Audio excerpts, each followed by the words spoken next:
வணக்கம்.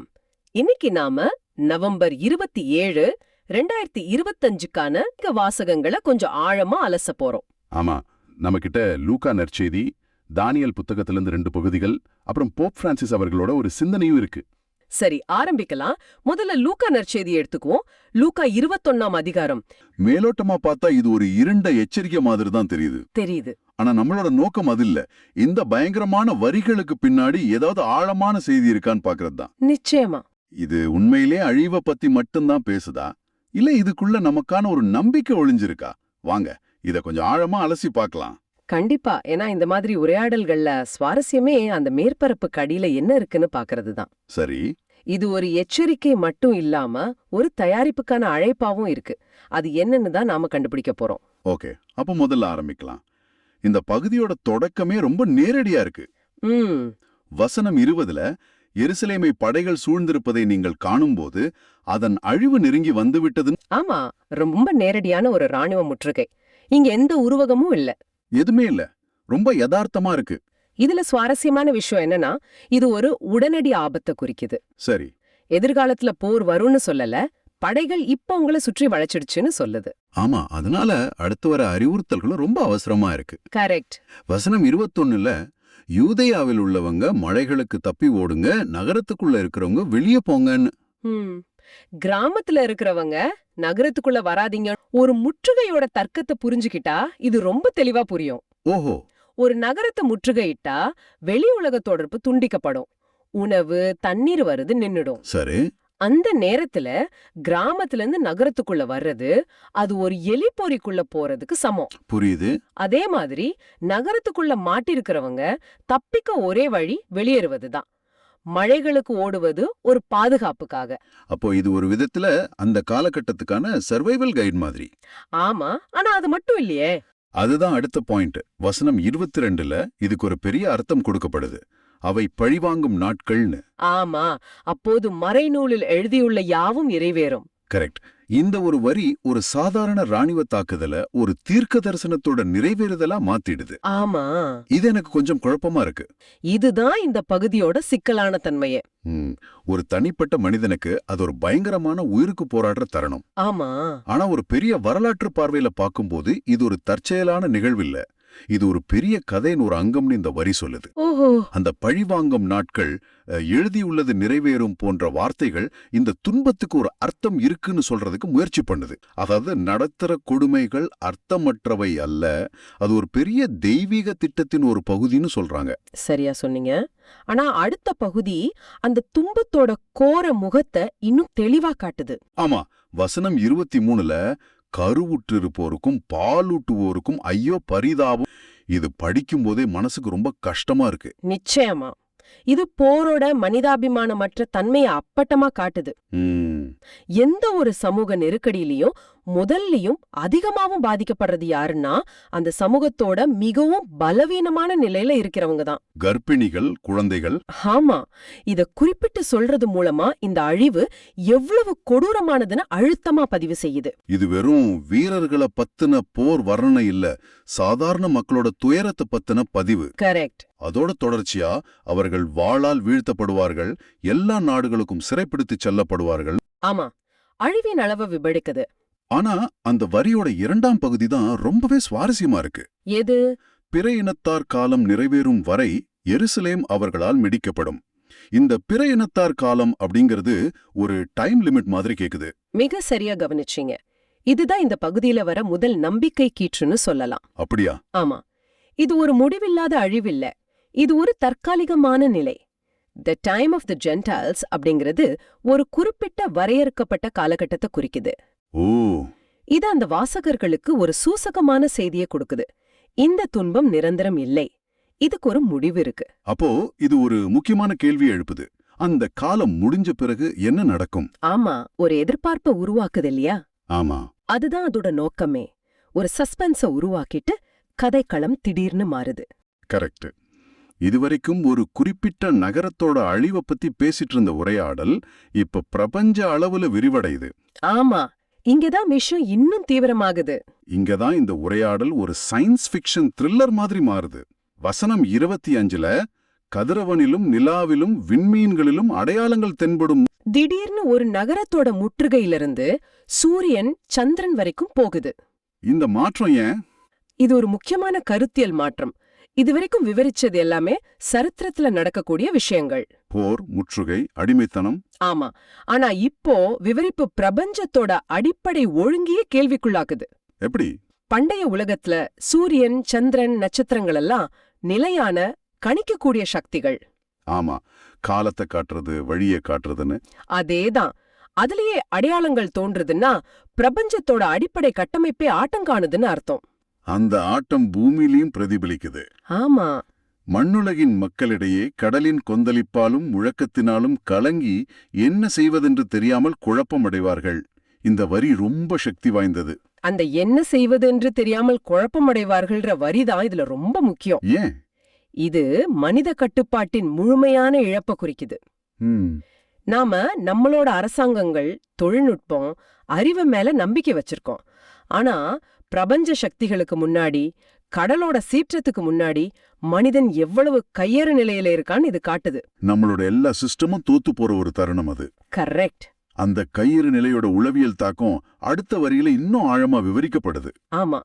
உலகருக்கு என்ன நேருமோ என்ன எண்ணி மனிதர் அச்சத்தினால் மயங்கி விழுவர். இது எனக்கு ரொம்ப ஆச்சரியமா இருந்துச்சு. உண்மையான ஆபத்தை விட அந்த ஆபத்து வருமோங்கிற பயமே மக்களை கொள்ளுது. பயமே ஒரு நோயாக மாறுது. இது இந்த காலத்துக்கு ரொம்ப பொருத்தமா இருக்கு இல்லையா? நிச்சயமா. இது ஒரு மிக முக்கியமான உளவியல் பார்வை. நாம இன்னைக்கு எக்ஸிஸ்டென்ஷியல் ட்ரெட்னு சொல்றோமே. ஆமா, எதிர்காலத்தை பத்தின ஒரு விதமான ஆழமான கவலை. அதேதான். காலநிலை மாற்றம், அணு ஆயுத போர், பொருளாதார வீழ்ச்சின்னு அதுதான் இந்த வரி 2000 வருஷத்துக்கு முன்னாடியே சொல்லுது. இதுல விவரிக்கப்படுற பயம் உலகளாவியது. ஆமா. முழு மனித குலமும் ஒரு பொதுவான அச்சத்தை அனுபவிக்கிற தருணம் அது. அதுக்கான காரணமும் சொல்லப்படுது. வான்வெளி கோள்கள் அதிரும். அதாவது நம்ம நம்பியிருந்த எல்லா அதிகாரங்களும், அமைப்புகளும், நம்பிக்கைகளும் சிதைஞ்சு போற ஒரு யுக முடிவின் அடையாளம். சரி, இப்போ நாம உச்சகட்ட பயம், குழப்பம், பேரழிவுல இருக்கோம். கதை இன்னும் மோசமாதான் போகும்னு நினைச்சா திடீர்னு ஒரு பெரிய திருப்பம் வருது. ஆமா, வசனம் 27ல. அப்போது மிகுந்த வல்லமையோடும் மாட்சியோடும் மானிட மகன் மேகங்கள் மீது வருவதை அவர்கள் காண்பார்கள். இதுக்கு முன்னாடி நடந்த எல்லா பேரழிவுகளும் பிரபஞ்ச மாற்றங்களும் இந்த ஒரு தருணத்துக்கான முன்னோட்டம்தான். ஓஹோ, அந்த குழப்பத்துக்கு ஒரு முற்றுப்புள்ளி வைக்கிற மாதிரி. ஆமா, அது ஒரு புதிய ஒழுங்கோட தொடக்கத்தை குறிக்குது. மிகுந்த வல்லமையோடும் மாட்சியோடும் என்ற வார்த்தைகள் இதுக்கு முன்னாடி விவரிச்ச கையறு நிலைக்கும் பயத்துக்கும் நேரெதிரானது. அதிகாரத்தையும் கட்டுப்பாட்டையும் மீண்டும் நிலைநிறுத்துறது காட்டுது. கரெக்ட்.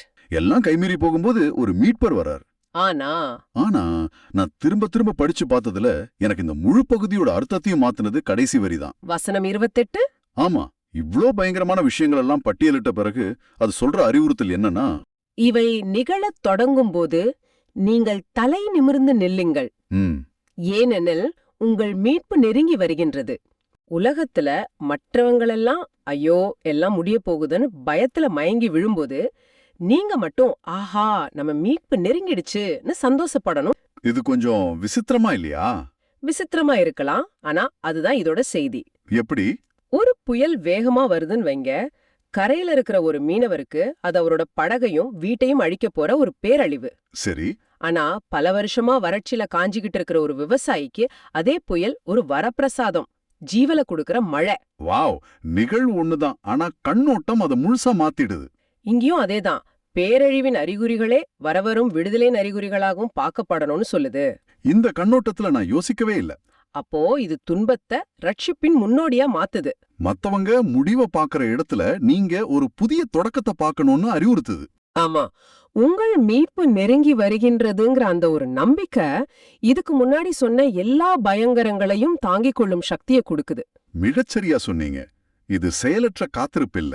தலை நிமிர்ந்து நில்லுக என்பது ஒரு செயலூக்கமான, தைரியமான நிலைப்பாடு. அது விழிப்புணர்வோட, நம்பிக்கையோட தயாரா இருக்கிறத புரிச்சுது. பேரழிவுக்கு மத்தியில துவண்டு போகாம வரப்போற நல்லதுக்காக காத்திருக்கிற ஒரு மனநிலையை இது ஊக்குவிக்குது. ஒரு கொடூரமான பேரழிவின் சித்திரத்தோட ஆரம்பிச்ச நம்மளோட அலசல் ஒரு உச்சக்கட்ட நம்பிக்கையில முடியுது. இது முடிவை பற்றிய பகுதி இல்ல, இது ஒரு புதிய தொடக்கத்தை பற்றிய பகுதி. ஆமா. இதிலிருந்து நாம எடுத்துக்க வேண்டிய முக்கியமான விஷயம் கண்ணோட்டத்தை மாற்றுவதுதான். சரி. நம்ம கட்டுப்பாட்டை மீறி உலகத்துல பல விஷயங்கள் நடக்கலாம். அரசியல் குழப்பங்கள், பொருளாதார நெருக்கடிகள், இயற்கை பேரிடர்கள். ஆமா.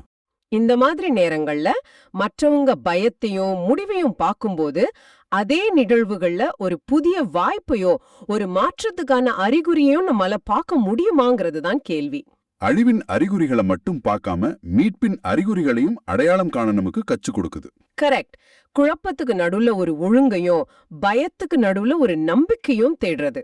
இது கேட்க நல்லா இருக்கு, ஆனா நடைமுறையில இது ரொம்ப கடினமான ஒரு சவால். நிச்சயமா கடினம்தான். சரி. கிபி 70ல ரோம பேரரசு ஜெருசலேம் நகரத்தையும் அதோட கோவிலையும் முழுசா அழிச்சாங்க. அது ஒரு மிக கொடூரமான நிகழ்வு. இயேசுவோட இந்த வார்த்தைகள் அந்த நிகழ்வை முன்னறிவிக்கிற மாதிரி இருக்குன்னு நிறைய பேர் நம்புறாங்க. ஓ, அப்போ இது ஒரு வரலாற்று நிகழ்வோட தொடர்பு படுத்தப்படுது. ஆமா, அந்த அழிவின் போது நடந்த சம்பவங்களோட இந்த வர்ணனைகள் ஓரளவுக்கு பொருந்தி போகுது. ஓகே. பயத்தின் உச்சத்தில் தான் மீட்பின் விடியல் இருக்கு. பிரபஞ்சமே அழிஞ்சு போற மாதிரி ஒரு சூழல்ல நம்பிக்கையோட இருக்கணுங்க இந்த யோசனை, இது ரொம்ப சக்தி வாய்ந்தது. ஆனா இது ஒரு பெரிய பிரபஞ்ச அளவிலான விஷயம். ஆமா, மேக்ரோ லெவல். ஒரு தனி மனுஷனோட வாழ்க்கையில இதே மாதிரி ஒரு நெருக்கடி வந்தா என்ன பண்றது? சிங்கமே நம்ம முன்னாடி நிக்கிற மாதிரி ஒரு நிலைமை வந்தா? மிக சரியா சொன்னீங்க. அதுதான் நம்ம அடுத்த வாசகமான தானியேல் கதைக்கு நம்மை கூட்டிட்டு போகுதுன்னு நினைக்கிறேன். கரெக்ட். லூக்காவுல பார்த்தது ஒரு மேக்ரோ லெவல் நெருக்கடி.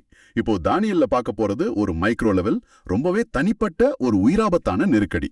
தானியலுக்கு எதிரா ஒரு சதி நடக்குது. தானியல் மேல பொறாமை கொண்ட சில உயர் அதிகாரிகள் ஒன்னு சேர்ந்து அரசன் கிட்ட ஒரு ஐடியா சொல்றாங்க. அடுத்த 30 நாளைக்கு அரசரை தவிர வேற எந்த கடவுளையோ மனுஷனையோ யாரும் வணங்கக்கூடாதுன்னு ஒரு சட்டம் போடணும்னு சொல்றாங்க. எனக்கு ஒரு கேள்வி வருது. எதுக்கு இப்படி ஒரு விசித்திரமான சட்டம்? இது வெளிப்படையாவே தானியலை குறிவைக்கிற மாதிரி தெரியுது இல்லையா? ஆமா ஆமா. அரசன் ஏன் இதை ஏத்துக்கிட்டான்? ரொம்ப நல்ல கேள்வி. அரசன் இதை ஒரு புகழ்ச்சியா பார்த்திருக்கலாம். எல்லாரும் என்னையே வணங்கணுங்கிறது அவனோட ஈகோக்கு ரொம்ப இதமா இருந்திருக்கலாம். ஓ, இல்லனா இது பேரரசுல அவனோட அதிகாரத்தை உறுதிப்படுத்த ஒரு நல்ல வாய்ப்புன்னு அந்த சதிகாரர்கள் சொல்லிருக்கலாம்.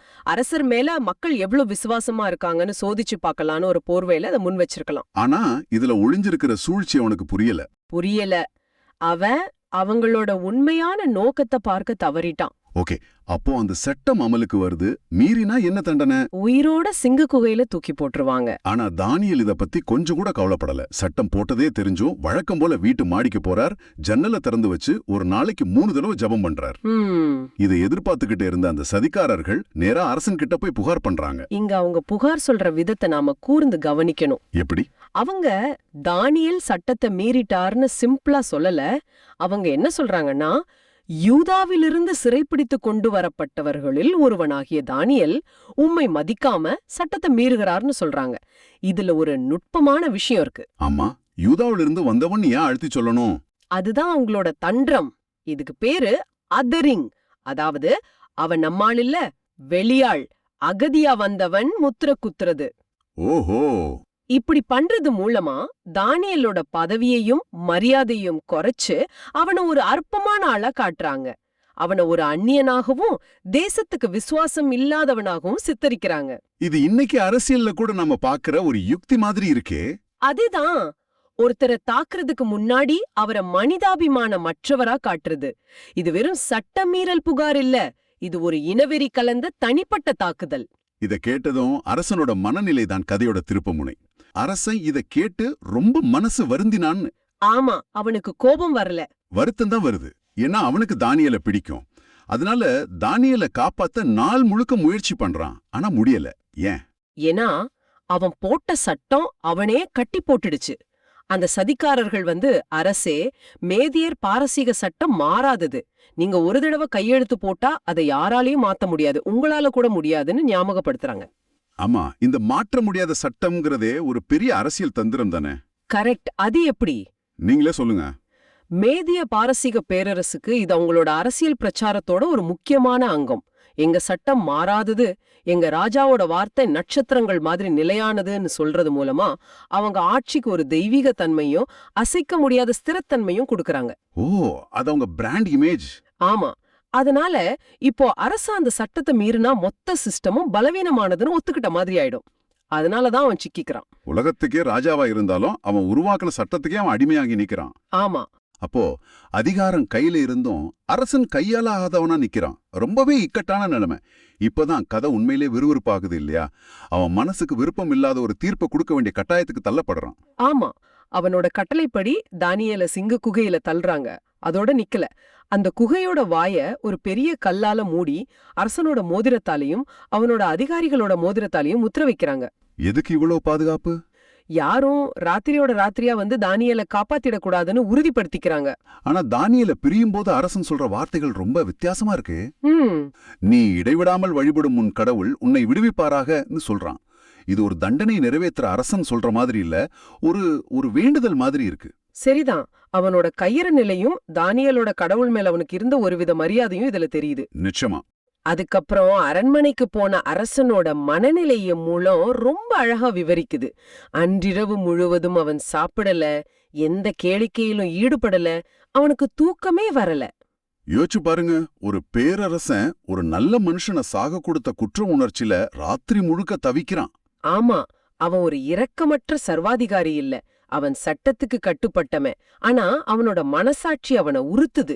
அந்த உள்மன போராட்டம் தான் அவனை தூங்க விடாம பண்ணுது. ஆமா, இது அந்த கதாபாத்திரத்துக்கு ஒரு ஆழமான பரிமாணத்தை கொடுக்குது. பொழுது விடியுது. விடிஞ்சதும் விடியாததுமா அரசன் வேக வேகமா சிங்க குகைக்கு ஓடுறான். அவனோட பதற்றமே எல்லாத்தையும் சொல்லுது. குகை பக்கத்துல போனதும் ரொம்ப துயரமான குரல்ல, தானியேல், என்றுமுள்ள கடவுளின் ஊழியனே, நீ இடைவிடாமல் வழிபடும் உன் கடவுளால் உன்னை சிங்கங்களிடமிருந்து விடுவிக்க முடிந்ததான்னு கத்துறான். அவன் தானியேல் உயிரோடு இருப்பான்னு முழுசா நம்பினானான்னு தெரியல. ஒரு அற்புதத்துக்காக அவன் ஏங்குறாங்கிறது மட்டும் நல்லா தெரியுது. ஆமா, அந்த குகைக்குள்ள இருந்து வர்ற தானியேலோட பதில் தான் எல்லாரையும் ஆச்சரியப்படுத்துற ஒரு விஷயம். அவர் கோபமாவோ விரக்தியாவோ பேசல. தன்னை கொல்ல அனுப்புன அரசனை பார்த்து அவர் முதல்ல சொல்ற வார்த்தை, அரசே, நீர் நீடூழி வாழ்க. ஆமா, மரணத்தோட வாசல்ல இருந்துகிட்டு தனக்கு இந்த நிலைமைய உருவாக்குன அரசனுக்கு அவர் மரியாதை கொடுக்கறாரு. இது அவரோட குணத்தோட உச்சம். நினைச்சு பார்க்கவே முடியல. அதுக்கப்புறம் தான் நடந்த அற்புதத்தை சொல்றாரு. ஆமா, என் கடவுள் தம் தூதரை அனுப்பி சிங்கங்களின் வாய்களை கட்டி போட்டார். அவர் திருமுன் நான் மாசற்றவன், மேலும் அரசே, உம் முன்னிலையிலும் நான் குற்றமற்றவனே என்கிறார். இந்த கடைசி வரி ரொம்ப முக்கியம் இல்லையா? ஆமா, ரொம்ப ரொம்ப முக்கியம். கடவுளுக்கு முன்னாடியும் நான் தப்பு பண்ணல, உங்களுக்கு முன்னாடியும் நான் தப்பு பண்ணலன்னு சொல்றார். இதுல ஒரு ஆழமான அரசியல் பார்வை இருக்கு. கண்டிப்பா, நான் சட்டத்தை மீறினேன், ஆனா நான் ராஜதுரோகம் பண்ணலன்னு சொல்றார். கடவுள் மேல இருக்கிற என் நம்பிக்கைய காப்பாத்திக்கிறதுக்காக நான் சட்டத்தை மீறினேனே தவிர அரசரான உங்களுக்கு எதிரா நான் எந்த தப்பும் செய்யலன்னு தெளிவுபடுத்துறார். ஓ, அப்போ ஒரு அரசின் அநியாயமான சட்டத்துக்கு கீழ்ப்படியாம இருக்கிறது வேற, அரசனுக்கு விசுவாசமா இல்லாம இருக்கிறது வேறங்கிற வித்தியாசத்தை அவர் தான் செயலால உணர்த்துறாரு. கரெக்டா சொன்னீங்க. அரசன் இதை கேட்டு ரொம்ப சந்தோஷமாயிடுறான். உடனே தானியேல வெளியில தூக்கச் சொல்றான். அவர் மேல ஒரு சின்ன கீறல் கூட இல்ல. ஏனெனில் அவர் தம் கடவுளை உறுதியாக நம்பினாருன்னு. ஆனா கதை இதோட முடியல. அடுத்து நடக்கிற விஷயம் ரொம்ப கடுமையானது. ஆமா, தானியேல் மேல குற்றம் சாட்டினவங்களையும் அவங்க மனைவி பிள்ளைகளையும் அதே சிங்க குகையில தள்ளச் சொல்லி அரசன் உத்தரவு போடுறான். அதுவும் அவங்க குகையோட தரைக்கு போறதுக்குள்ளேயே சிங்கங்கள் அவங்கள புடிச்சு எலும்பையெல்லாம் நொறுக்கிடுச்சு. இந்த கதையோட உச்சகட்டம் அரசன் வெளியிடுற ஒரு பிரகடனம் தான். ஆமா, இது வெறும் அந்த ஊருக்கு மட்டும் இல்ல, அவன் ஆட்சி செய்யற எல்லா இனத்தவருக்கும், நாட்டவருக்கும், மொழியினருக்கும் அந்த அறிவிப்பு போகுது. ஒரு தனிப்பட்ட அனுபவம் இப்போ ஒரு உலகளாவிய கொள்கை அறிவிப்பா மாறுது. அதுதான் இதுல இருக்கிற பெரிய விஷயம். அந்த பிரகடனத்தோட வார்த்தைகளை கேளுங்க. ஏன் ஆட்சிக்குட்பட்ட நாடு முழுவதும் உள்ள மக்கள் தானியேலின் கடவுளுக்கு அஞ்சி நடுங்க வேண்டும், இது ஏன் ஆணை. யோசிச்சு பாருங்க, நேத்து வரைக்கும் தன்னையே வணங்கணும்னு சட்டம் போட்ட அதே அரசன் இப்போ வேறொரு கடவுளுக்கு எல்லாரும் பயப்படணும்னு ஆணை போடுறான். அதோட அவன் நிறுத்தல, எதுக்கு பயப்படணும்னு காரணமும் சொல்றான். ஏனெனில் அவரே வாழும் கடவுள், அவர் என்றென்றும் நிலைத்திருக்கிறார், அவரது ஆட்சி என்றும் அழிவற்றது, அவரது அரசுரிமைக்கு முடிவே இராது. இங்க அவன் தானியேலோட கடவுளை ஒரு கடவுள்னு சொல்லல. இல்ல, வாழும் கடவுள், என்றென்றும் நிலைத்திருப்பவர்னு ஒரு பூமிக்குரிய அரசன் விண்ணக அரசரோட மேன்மைய முழுசா ஏத்துக்கிறான். இது ஒரு பெரிய மனமாற்றம். அந்த பிரகடனம் தொடருது. தானியேலை சிங்கங்களின் பிடியினின்று காப்பாற்றியவர் அவரே, அவரே மீட்பவர், விடுதலை அளிப்பவர் அவரே, விண்ணிலும் மண்ணிலும் அரும்பெரும் செயல்களையும் வியத்தகு செயல்களையும் ஆற்றுபவர் அவரே. ஒரு தனி மனுஷனுக்கு நடந்த அற்புதம் இப்போ ஒரு பேரரசோட அதிகாரப்பூர்வ சாட்சியமா மாறுது. இதுதான் இந்த கதையோட சாரம். ஆமா, ஒரு தனி நபரோட விசுவாச போராட்டம் ஒரு பேரரசோட அதிகாரப்பூர்வ அறிவிப்பா மாறுது. தானியேல கொல்ல பயன்படுத்தப்பட்ட அதே அரசியல் அதிகாரம் இப்போ தானியேலோட கடவுளை மகிமைப்படுத்த பயன்படுத்துது. சொல்லப்போனா அரசியல் சூழ்ச்சி மேல நம்பிக்கை ஜெயிச்சிருக்கு. கரெக்ட். ஒரு தனி மனுஷனோட அசைக்க முடியாத விசுவாசம் ஒரு பேரரசோட ஆன்மீக பார்வையையே புரட்டி போட்டிருக்கு. நாம் இன்னைக்கு பார்த்தது பொறாமையால உருவான ஒரு அரசியல் சதி, சட்டத்தால கட்டப்பட்ட ஒரு மன்னனோட மனப்போராட்டம், ஒரு தனி மனுஷனோட அசைக்க முடியாத நம்பிக்கை, ஒரு அற்புத மீட்பு, கடைசியா ஒரு பேரரசையே மாத்தின ஒரு பிரகடனம். தானியேல் தன் நம்பிக்கையில உறுதியா நின்னதால அவர் மட்டும் காப்பாற்றப்படல, அவரை சுத்தி இருந்த உலகமே மாற்றப்பட்டிருக்கு. இப்ப இந்த 2 கதைகளையும் ஒன்னா வச்சு பார்க்கலாமா? சொல்லுங்க. லூக்கால கட்டுப்படுத்த முடியாத பிரபஞ்ச சக்திகள், போர்கள், இயற்கை பேரழிவுகள்னு பெரிய அச்சுறுத்தல்கள். சரி. தானியேல் கதையில பொறாமை, அநியாயமான சட்டம், பசியுள்ள சிங்கங்கள் ரொம்ப தனிப்பட்ட அச்சுறுத்தல்கள். கரெக்ட். ஆனா 2லயும் தீர்வு ஒண்ணுதான். கடவுளோட தலையீட்டால கிடைக்கிற ஒரு அதிசயமான விடுதலை. ஒண்ணு மீட்பு நெருங்கி வருதுன்னு சொல்லுது, இன்னொன்னு அந்த மீட்பு நேரடியா அனுபவிக்குது. சரியா சொன்னீங்க. அருமையான இணைப்பு. சரி, இதுல இருக்கிற செய்திய நம்மளோட இன்றைய வாழ்க்கைக்கு எப்படி பொருத்தி பார்க்கறது? இதுதான் முக்கியமான கேள்வி.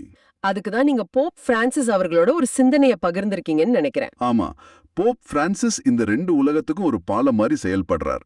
அவர் இன்றைய உலகத்தோட பேரழிவுகள், பதற்றம் மற்றும் பயம் பத்தி பேசுறார். இது லூக்காவோட வார்த்தைகளை அப்படியே எதிரொலிக்குது. ஆமா, ஆனா அவரும் அதே வசனத்தை தான் ஹைலைட் பண்றார். தலை நிமிர்ந்து நில்லுங்கள். அவர் சொல்ற ஒரு விஷயம் எனக்கு கவர்ந்தது. நமது கவலைகளும் பயங்களும் நம்ம இதயத்தை ஒரு பாறாங்கல் மாதிரி அழுத்தி நம்மள முன்னாடி போக விடாம முடக்கி போட்டுடும். ஆமா, நாம நமக்குள்ளேயே சுருங்கி போயிடுவோம்னு சொல்றாரு. இது எவ்வளவு உண்மை? ரொம்ப உண்மை. இன்னைக்கு நாம சந்திக்கிற சிங்கங்கள், படைகள் எல்லாம் வேற ரூபத்துல இருக்கலாம். ஒருவேளை அது வேலை இழப்பு, உறவு சிக்கல்கள், உடல்நல குறைபாடு, இல்லனா ஒரு தீராத கடன் பிரச்சனையா இருக்கலாம். இது தானியேல் சந்திச்ச தனிப்பட்ட நெருக்கடி மாதிரி. கரெக்ட். அதே சமயம் போர் செய்திகள், காலநிலை மாற்றத்தோட பயங்கரமான அறிக்கைகள், சமூகத்துல நடக்கிற அநீதிகள், அரசியல் குழப்பங்கள்னு தொடர்ந்து செய்திகள் மூலமா நம்மள தாக்குற விஷயங்கள் இருக்கு. இது லூக்கா விவரிக்கிற பிரபஞ்ச அளவுல நடக்கிற குழப்பம் மாதிரி. ஆமா, 24 மணி நேரமும் நம்மள தாக்குறது தடுவல் சுமையே ஒரு பெரிய எதிரி மாதிரி தான். அப்போ என்னதான் தீர்வு? அச்சுறுத்தல்களோட வடிவம் மாறினாலும் அது நம்ம மனசுல உருவாக்குற பயம்ங்கிற உணர்வு ஒண்ணுதான். போப் பிரான்சிஸ் சொல்ற மாதிரி இந்த கவலைகள் நம்ம இதயத்தை அழுத்தி நம்மள முடக்கி போட்டுடும். ஆனா இந்த 3 ஆதாரங்களுமே சொல்ற பொதுவான செய்தி இதுதான். உங்க முன்னாடி இருக்கிற அச்சுறுத்தலோட யதார்த்தத்தை மறுக்காதீங்க, அது உண்மைதான். ஆனா உங்க முழு கவனத்தையும் அது மேலேயே வைக்காதீங்க. அதுக்கு மேல பாருங்க. அதுக்கு அப்புறத்துல ஒரு நம்பிக்கை, ஒரு மீட்பு, ஒரு விடுதலை காத்துக்கிட்டு இருக்குங்கிற வாக்குறுதி மேல உங்க பார்வையை வைங்க. தலை நிமிர்ந்து நில்லுங்கள்னா அதுதான் அர்த்தம். ரொம்ப ஆழமான கருத்து. அச்சுறுத்தலை தாண்டி பார்ப்பது. இப்போ நம்ம கிட்ட இருக்கிற கடைசி பகுதிக்கு வருவோம். பதிலுரை பாடல். ஆமா, இதுவும் தானியேல் புத்தகத்துல இருந்து தான் எடுக்கப்பட்டிருக்கு. ஆனா இதோட தொனியே முற்றிலும் வித்தியாசமா இருக்கு. ஆமா, இதுதான் இந்த எல்லா வாசகங்களுக்கும் ஒரு அழகான முத்தாய்ப்பு வைக்குது. இந்த பாட்டுல எதிரான விஷயங்களை ஒன்னா சேர்க்கறாங்க. உதாரணத்துக்கு, இரவே பகலே ஆண்டவரை வாழ்த்துக, ஒளியே இருளே ஆண்டவரை வாழ்த்துக அப்படின்னு வருது. ஒளி பகல் இதெல்லாம் சரி, அதெல்லாம் நல்ல விஷயங்கள், தெய்வீகமான விஷயங்கள்னு நாம நினைக்கிறோம். ஆனா இருட்டு, ராத்திரி, ஏன் உறைய வைக்கிற குளிர் கூட கடவுளை வாழ்த்தணும்னு சொல்றது. இதோட ஆழமான இறையியல் பார்வை என்னன்னா, கடவுளோட படைப்புல நம்ம பார்வைக்கு நல்லது கெட்டதுன்னு நாம பிரிச்சு வச்சிருக்கிற விஷயங்கள் எல்லாம் அர்த்தமில்லாதவை. நாம வெளிச்சத்தை நல்லதுன்னும் இருட்ட கெட்டதுன்னு ஒரு குறியீடா பாக்குறோம். ஆனா இந்த பாடல் என்ன சொல்லுதுன்னா, இருட்டுங்கிறது வெளிச்சத்தோட எதிரி இல்ல, அது வெளிச்சம் இல்லாத ஒரு வெற்றிடமும் இல்ல, அதுவும் படைப்போட ஒரு அங்கம்தான். பகலுக்கு ராத்திரி எவ்வளவு அவசியமோ அவ்வளவு அவசியம். எல்லாமே ஒரே பொறைப்பாடரோட படைப்பு தான். அதனால இங்க இருட்டு, குளிர், பனி, புயல் இதெல்லாம் எதிரிகள் இல்ல. அவை அந்த பிரம்மாண்டமான இசை கச்சேரியில வயலனுக்கு பக்கத்துல ஒரு ட்ரம்ஸ் இருக்கிற மாதிரி. வாவ், நல்ல உதாரணம். அதோட இசை வேற மாதிரி இருக்கலாம், ஆனா அதுவும் அந்த இசைக்கு அவசியம். இந்த பார்வை நாம நல்லது கெட்டதுன்னு போட்டு வச்சிருக்கிற எல்லா லேபிள்களையும் உடைக்குது. நம்ம மனித மைய பார்வையை விட்டுட்டு ஒரு பிரபஞ்ச பார்வையை ஏத்துக்க சொல்லுது. வாவ். அப்போ வாழ்க்கையில நாம சந்திக்கிற கஷ்டமான இருட்டான தருணங்களையும் ஒரு எதிரியா பார்க்காம அதுவும் இந்த பெரிய திட்டத்தோட ஒரு பகுதிதானே ஏத்துக்க இது ஒரு வழிகாட்டுதலா இருக்குமா? நிச்சயமா அந்த சவாலான தருணங்கள்ல கூட ஒரு புகழ்ச்சிக்கான காரணத்தை கண்டுபிடிக்க முடியுமான்னு நம்மள யோசிக்க வைக்குது. இதுதான் இந்த பாடல் நமக்கு விடுற பெரிய சவால். சரி, இந்த பெரிய பிரபஞ்ச பார்வையை மனசுல வச்சுக்கிட்டு பார்க்கும்போது இதுல வர்ற வரிசை முறை கூட எனக்கு ரொம்ப சுவாரஸ்யமா படுது. சொல்லுங்க. அது ஒரு தற்செயலான வரிசை மாதிரி தெரியல. பனித்திவளைகள், பனிமழை, பனிக்கட்டி, உறைபனி அப்படின்னு ரொம்ப நுட்பமான விஷயங்கள்ல இருந்து ஆரம்பிச்சு அப்புறம் மின்னல்கள், முகில்கள்னு சக்தி வாய்ந்த விஷயங்களுக்கு போகுது. கடைசியா மண்ணுலக ஆண்டவரை வாழ்த்துவதாகன்னு ஒட்டுமொத்த பூமிக்கு வருது. இந்த வரிசை முறைக்குள்ள ஏதாச்சும் ஒரு அர்த்தம் ஒளிஞ்சிருக்கா? கண்டிப்பா. இந்த பிரபஞ்ச புகழ்ச்சியில கண்ணுக்கு தெரியாத ஒரு பனித்துளிக்கும் பங்கு இருக்கு, கண்ணை பறிக்கிற ஒரு மின்னலுக்கும் பங்கு இருக்கு, நாம வாழ்ற இந்த ஒட்டுமொத்த பூமிக்கும் பங்கு இருக்குன்னு அந்த வரிசை காட்டுது. அப்போ எதுவுமே முக்கியம் இல்லாததில்ல. எதுவுமே முக்கியம் இல்லாதது கிடையாது, எதுவுமே ரொம்ப சின்னதும் கிடையாது. எல்லாமே அந்த பெரிய பாடலோட ஒரு பகுதி தான் நம்ம மனசுல ஆழமா பதிய வைக்குது. அந்த சின்ன பனித்துளியும் பிரம்மாண்டமான பூமி பந்தும் ரெண்டுமே சமமான பாடகர்கள் தான். சரி, அடுத்த தடவை நீங்க ஒரு குளிரான நாளை உணரும் போது, இல்ல வானத்துல ஒரு மின்னல் வெட்டுறத பார்க்கும்போது, இல்லனா பகல் மெதுவா ராத்திரியா மாறுறத கவனிக்கும் போது ஒரு நிமிஷம் யோசிச்சு பாருங்க. ஆமா, அவை வெறும் இயற்கை நிகழ்வுகள் இல்ல. இந்த பாடலோட பார்வையில அவையும் அந்த பிரம்மாண்டமான பிரபஞ்ச இசை கச்சேரியில தங்களோட பங்களிப்பை செஞ்சுக்கிட்டு இருக்கு. ஆஹா. அந்த மின்னல் கீற்று ஒரு நொடிதான் தெரியும், ஆனா அது அந்த பாடலோட ஒரு ஸ்வரம். அந்த உரைய வைக்கிற குளிர், அதுவும் அந்த பாடலோட ஒரு ராகம். இந்த எண்ணம் நாம இயற்கையோட வச்சிருக்கிற உறவையே மாத்தி அமைக்கிற சக்தி கொண்டது. இது நம்மளுக்கும் மற்ற உயிர்களுக்கும், ஏன் உயிரில்லாத பொருட்களுக்கும் இடையில இருக்கிற ஒரு ஆழமான தொடர்பை நினைவுபடுத்துது இல்லையா? நிச்சயமா. நாம மனிதர்கள், நமக்கு தான் அறிவு இருக்கு, நாம தான் கடவுளை புகழ தகுதியானவங்கன்னு ஒரு விதமான மேட்டுமைத்தனம் நமக்குள்ள இருக்கலாம். ஆனா இந்த பாடல் நம்மள அந்த இடத்துல இருந்து இறக்கி எல்லாத்தோடும் சமமா நிப்பாட்டுது. மிக சரியா சொன்னீங்க. பனி, மேகங்கள், ஒளி மாதிரி படைப்போட மற்ற விஷயங்களோட சேர்ந்து நாமும் ஒரு குரலா, அந்த பிரபஞ்ச பாடகர்கள் குழுவுல ஒரு உறுப்பினரா இருக்கோங்கிற ஒரு தாழ்மையான ஆனா ரொம்ப அழகான பார்வையை இது கொடுக்குது. இதுக்கப்புறம் நாம இயற்கைய அதோட அழகுக்காகவோ இல்ல அதோட பயன்பாட்டுக்காகவோ மட்டும் பார்க்க மாட்டோம். ஒரு மரம் நமக்கு கனி தருது, நிழல் தருதுங்கிறதுக்காக மட்டும் அது மதிப்பு வாய்ந்தது இல்ல. அது வெறுமனே இருக்கிறதுக்காகவே மதிப்பு வாய்ந்தது. ஆமா, ஏன்னா அதுவும் இந்த பிரபஞ்ச புகழ்ச்சியில ஒரு குரல். இந்த பாடல்ல பனி, குளிர், பனிக்கட்டி, இரவு, பகல், ஒளி, இருள்னு இயற்கையோட எல்லா கூறுகளையும் ஆண்டவரை போற்றுங்கள்னு சொல்லி அழைக்குது. இது எனக்கு ரொம்ப ஆச்சரியமா இருந்துச்சு.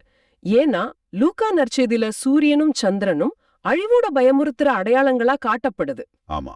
ஆனா இந்த பாடல்லையோ இருள், பனிக்கட்டி மாதிரி கடுமையான, சில சமயம் ஆபத்தான விஷயங்கள் கூட கடவுளை போற்றும் ஒரு பிரபஞ்ச பாடல்ல சந்தோஷமா பங்கேற்கிற மாதிரி வர்ணிக்கப்படுது. இந்த பாடல் நாம இதுக்கு முன்னாடி பார்த்த எல்லா பயத்துக்கும் ஒரு சக்தி வாய்ந்த மாற்று மருந்தா அமைது. இது பிரபஞ்சத்தை பத்தின நம்ம பார்வையே தலைகீழா மாத்துது. எப்படின்னு கொஞ்சம் விளக்க முடியுமா? லூக்காவுல பிரபஞ்சம் கட்டுப்பாட்டை இழந்து சிதைஞ்சு நம்மள பயமுறுத்துற ஒரு இடமா தோணுது இல்லையா? ஆமா. ஆனா இந்த பாடல்ல படைப்போட ஒவ்வொரு சின்ன அணுவும், அது ஒளியா இருக்கலாம், இருளா இருக்கலாம், வெப்பமா இருக்கலாம், குளிரா இருக்கலாம், எதுவா இருந்தாலும் எல்லாமே ஒரு நோக்கத்தோட ஒரு இசைக்குழு மாதிரி ஒன்னா சேர்ந்து ஒரு வழிபாட்டுல ஈடுபட்டிருக்குன்னு காட்டுது. இதுதான் தலை நிமிர்ந்து நிற்பதன் உச்சகட்ட வெளிப்பாடு. உங்களை சுத்தி இருக்கிற உலகம் சிதைஞ்சு போற மாதிரி உங்களுக்கு தோணுனாலும் ஒரு ஆழமான உண்மையில படைப்பு முழுவதும் கடவுளை போற்றிக்கொண்டே இருக்கிறதுங்கிறது உணர்றதுதான் உண்மையான நம்பிக்கை. ஆஹா, இன்னைக்கு நம்மளோட இந்த உரையாடலை தொகுத்து பார்த்தா ஒரு பயங்கரமான பேரழிவு காட்சியில ஆரம்பிச்சோம். அப்புறம் சிங்க குகையில ஒரு தனிப்பட்ட மனிதனோட விடுதலைக்கு நகர்ந்தோம். அதுக்கப்புறம் அதோட இன்றைய கால பொருத்தத்தை பார்த்து கடைசியா படைப்பு முழுவதும் பாடுற ஒரு பிரபஞ்ச புகழ்ச்சி பாடல்ல முடிச்சிருக்கோம். பயத்திலிருந்து புகழ்ச்சிக்கு ஒரு பயணம். கரெக்ட். ஆமா. இந்த எல்லா வாசகங்கள்லயும் ஒரு தெளிவான தொடர்ச்சியான செய்தி இருக்கு. நம்ம வாழ்க்கையில பயம், நெருக்கடி, குழப்பம் எல்லாம் நிஜம்ங்கிறத இந்த வாசகங்கள் ஒத்துக்கொள்ளுது. அது எதையும் மறைக்கல. சரி. ஆனா அதுதான் உங்க கதையோட கடைசி அத்தியாயமா இருக்க வேண்டான்னு நம்ம கிட்ட கெஞ்சிற மாதிரி இருக்கு. உடனடியா நம்ம கண்ணு முன்னாடி நிக்கிற அச்சுறுத்தலை தாண்டி நம்பிக்கை, விடுதலை, மீட்புன்னு ஒரு பெரிய கதை ஓடிக்கிட்டு இருக்கு. அதை நோக்கி பாருங்கன்னு நம்மள அழைக்குது. இறுதியா நீங்க யோசிக்கிறதுக்காக ஒரு கேள்வி. இந்த வாசகங்கள் எல்லாமே சிங்கங்களிடமிருந்தும் அழிவிலிருந்தும் காப்பாற்றப்படுவது அல்லது விடுவிக்கப்படுவது பத்தி பேசுது. ஆமா. நாம விடுதலைய எப்பவுமே ஒரு ஆபத்துல இருந்து தப்பிக்கிறது அப்படின்னு தான் பாக்குறோம். ஆனா இன்னைக்கு நம்ம பார்த்த கடைசி பாடல் ஒரு புதிய கோணத்தை காட்டுது. நாம எதுக்காக காப்பாற்றப்படுறோம்? நல்ல கேள்வி. ஒருவேளை அந்த பிரபஞ்ச புகழ்ச்சி பாடல்ல கலந்துக்கிறதுக்காக இருக்கலாம். அப்போ விடுதலைய வெறும் தப்பித்தலா பார்க்காம உங்களை விட பெரிய ஒரு விஷயத்துல, ஒரு பிரபஞ்ச வழிபாட்டுல பங்கெடுப்பதற்கான ஒரு அழைப்பா பார்த்தா அதோட அர்த்தம் என்னவா இருக்கும்? அத சிந்தித்து பாருங்க.